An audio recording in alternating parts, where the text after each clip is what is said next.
என்னம்மா பண்ணுறீங்க? ஹாய், எல்லாம் என்னங்க பண்ணுறீங்க? எப்படி இருக்கீங்க? நல்லா இருக்கீங்களா? சாப்பிட்டீங்களாங்க? இப்போ பார்த்து ஆப்பத்துக்கு தாங்க அரிசி ஊற வச்சுருக்கோம். ஆட்ட போகிறேங்க. புழுங்கரிசி, பச்சரிசி, வெந்தயம், உளுந்து, அப்புறம் பார்த்தீங்கன்னா ஆப்பத்துக்கு வந்து பழைய சாப்பாடு போட்டு ஆட்டிக்கலாங்க. கல் கழுவிட்டு வந்துடலாங்க.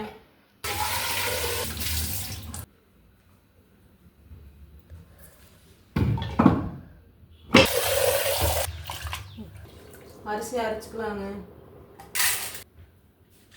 அரிசி போட்டுக்கலாங்க. சாப்பாடு உள்ளே போட்டுடலாங்க. சாப்பாடு அரிசியெல்லாம் ஒன்றா கலக்கியாச்சுங்க.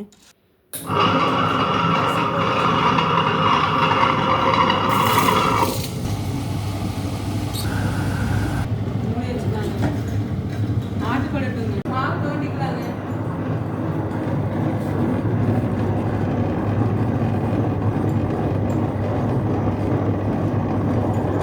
ஆப்ப மாவு ரெடிங்க.